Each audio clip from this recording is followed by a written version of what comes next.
Demanche pirate, le face-à-face. Et bonjour, ami Châtelain. Bonjour Arnaud, dans le face-à-face tout à l'heure sur RMC et BFM TV, je reçois l'ancien Premier ministre Dominique de Villepin. Ben voilà, on reste dans les châteaux. Dominique Galouzeau de Villepin, interviewé par Apolline de Malherbe après une météo de Géraldine de Maury et une chronique de Pascal de La Tour du Pin. On dirait mes années collège à Versailles, ça me rappelle tellement de souvenirs.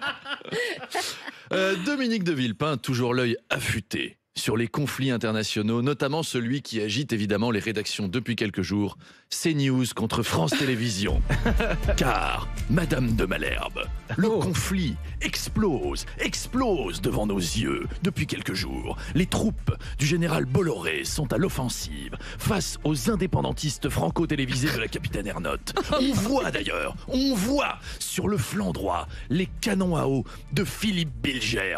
Moi, je pense que Patrick Cohen, il devrait être inquiété par la justice. Tant d'eau. Voilà où on en est. Heureusement, sur le flanc gauche, les renforts arrivent. Le colonel Benjamin Duhamel a pris la tête des troupes de la matinale de France Inter et s'apprête à riposter, mais pas aujourd'hui, car ils sont en grève. On voit, c'est très compliqué. Bon, en vrai, ce qui le préoccupe est ailleurs. Je l'ai croisé dans les couloirs, là, je l'ai chopé en train de mettre à jour Twitter toutes les 20 secondes pour savoir si Nicolas Sarkozy est condamné. C'est tout à l'heure, monsieur de Villepin. C'est cet après-midi. Pour lui, là, c'est une finale de Coupe du Monde. Dès que le juge va faire condamner Sarko... Et 1, et 2, et 3 ans en prison. Il va faire un bisou sur le crâne d'Éric Woerth comme si c'était Laurent Blanc avec Fabien Barthez. Il va être aux anges. Alors vous lui demanderez ce qu'il a pensé de la situation politique depuis la dissolution d'Emmanuel Macron. Il a dit: Madame, j'ai l'intention de demander des droits d'auteur à Emmanuel Macron, car c'est moi qui avais convaincu Jacques Chirac en 97 de dissoudre avant de se prendre une branlée. C'est du plagiat. Il est rebelle. D'ailleurs, la dernière fois que vous l'aviez invité, Villepin, il a été assez rebelle, justement. Vous lui avez demandé: Monsieur de Villepin, qui sont vos clients? Qui vous paye?